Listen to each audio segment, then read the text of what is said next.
गुरु प्यारी साध संगत जी, नमस्कार जी। आप सब कैसे हो? आशा करती हूँ बाबा जी के श्री चरणों में अरदास करती हूँ कि मालिक के कृपा से, निरंकार दातार की मेहरबानी से आप सब बहुत खुश होंगे, मौज बहार में होंगे और अवश्य ही भजन सिमरन में होंगे।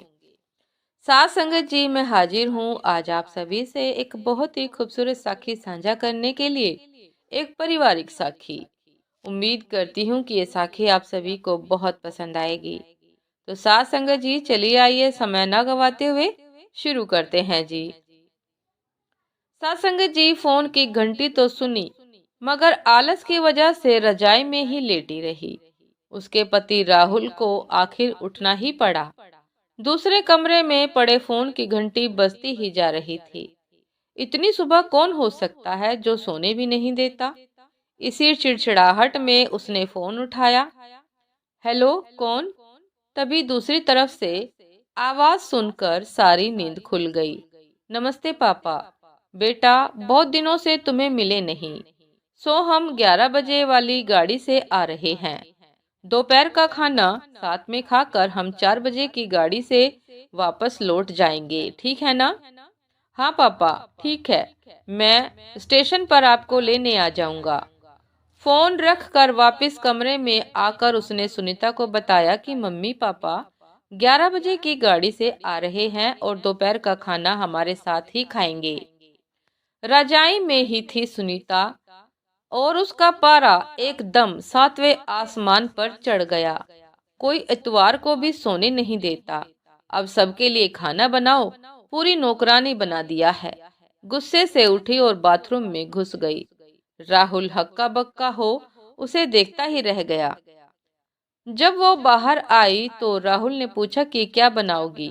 गुस्से से भरी सुनीता ने तुनक के जवाब दिया कि अपने को तल के खिला दूंगी। राहुल चुप रहा और मुस्कुराता हुआ तैयार होने में लग गया। स्टेशन जो जाना था। सासंग जी थोड़ी देर बाद गुस्सेल सुनीता को बोलकर कि वो मम्मी पापा को लेने स्टेशन जा रहा है, वो घर से निकल गया। सुनीता गुस्से में बड़बड़ाते हुए खाना बना रही थी। दाल सब्जी में नमक मसाले ठीक है या नहीं की परवाह किए बिना बस कड़छी चलाए जा रही थी। कच्चा पक्का बना बेमन से पराठे तलने लगी, तो कोई कच्चा तो कोई जला हुआ। आखिर उसने सब कुछ खत्म किया। फुर्सत की सांस लेते हुए सोफे पर बैठकर मैगजीन के पन्ने पलटने लगी। उसके मन में तो बस यह चल रहा था कि सारा रविवार खराब कर दिया। बस अब तो आए, खाएं और वापस जाएं। थोड़ी देर में घर की घंटी बजी तो बड़े बेमन से उठी और दरवाजा खोला।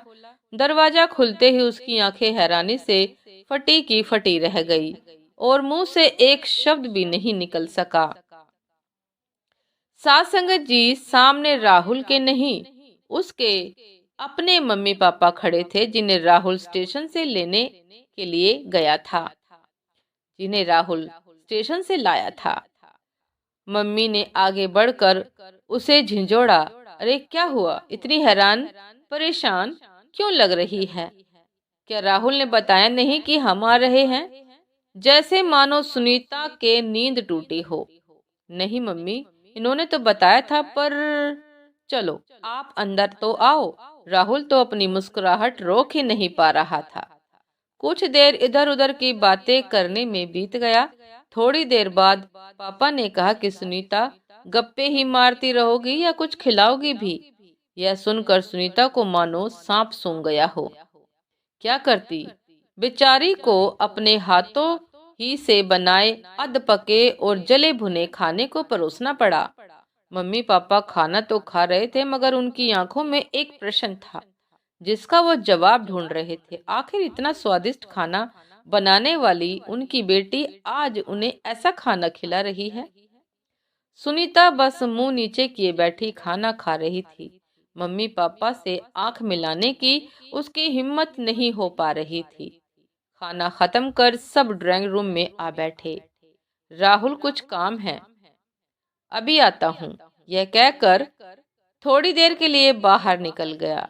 राहुल के जाते ही मम्मी जो बहुत देर से चुप बैठी थी बोल पड़ी कि क्या राहुल ने बताया नहीं था कि हम आ रहे हैं। तो अचानक सुनीता के मुंह से निकल गया, उसने सिर्फ यह कहा था कि मम्मी पापा लंच पर आ रहे हैं। मैं समझी उसके मम्मी पापा आ रहे हैं।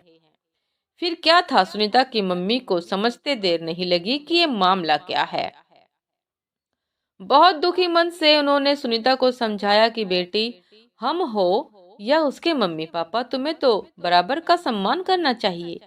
मम्मी पापा क्या कोई भी घर आए तो खुशी खुशी अपनी हैसियत के मुताबिक उसकी सेवा करो। बेटी, जितना किसी को सम्मान दोगी उतना तुम्हें ही प्यार और इज्जत मिलेगी।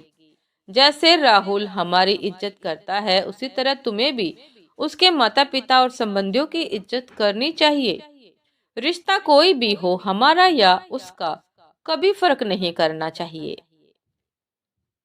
सुनीता की आंखों में आंसू आ गए और अपने को शर्मिंदा महसूस कर उसने मम्मी को वचन दिया कि आज के बाद फिर कभी ऐसा नहीं होगा।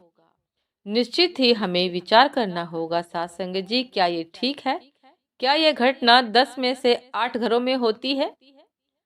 सास संगत जी, हम ही अपने बड़े बुजुर्गों का, माता पिता का सम्मान नहीं करेंगे तो हमारा सम्मान कौन करेगा? हम और आप भी तो एक दिन बूढ़े होंगे। तब अगर यही काम हमारे बच्चे हमारे साथ करेंगे तो क्या हमें अच्छा लगेगा? विचार कीजिए सास संगत जी। और सास संगत जी, यह भी विचार कीजिए कि सुनीता की माता ने उसको जो समझाया वह हर माता पिता अपनी बेटी को समझाए, ताकि बेटी अपने ससुराल में अपने सास ससुर का, अपने सगे संबंधियों का अच्छे से सत्कार कर सके, दिल से सम्मान कर सके। सास संगत जी, ये थी आज की एक बहुत ही खूबसूरत साखी, एक पारिवारिक साखी कि हमें जीवन शैली को किस प्रकार से जीना है, किस प्रकार से हमें प्रत्येक व्यक्ति को सम्मान की दृष्टि से ही देखना चाहिए। कभी भी किसी के भी स्वागत में भेदभाव नहीं करना चाहिए। साथ संगत जी, आशा करती हूँ कि ये साखी आप सभी को बहुत पसंद आई होगी। यदि पसंद आई हो साथ संगत जी, तो लाइक कमेंट शेयर करना ना भूलिएगा। चैनल पर जो भी नए हैं कृपा करके सब्सक्राइब कर लीजिएगा, ताकि चैनल पर मिलने वाली सभी शब्द साखियों की अपडेट आप सभी को समय पर मिलती रहे। साथ संगत जी, आप हमें इंस्टाग्राम पर भी फॉलो कर सकते हैं। इंस्टाग्राम का लिंक डिस्क्रिप्शन बॉक्स में दिया गया है। साथ संगत जी, दासी को भी आगे दीजिए। आपसे फिर मिलते हैं एक नए सब साखी के साथ, एक नए विचार के साथ। तब तक के लिए नमस्कार जी। सदा खुश रहिए, मुस्कुराते रहिए, भजन सिमरन अवश्य करते रहिए और कभी अपने पराये में भेदभाव मत कीजिए। यदि भेदभाव करेंगे साथ संगत जी तो सदैव खुद भी दुखी होंगे और सामने वाले को भी दुखी करेंगे। और इसके अलावा जो हम कर रहे हैं किसी के भी साथ, वह हमारे साथ होना निश्चित है।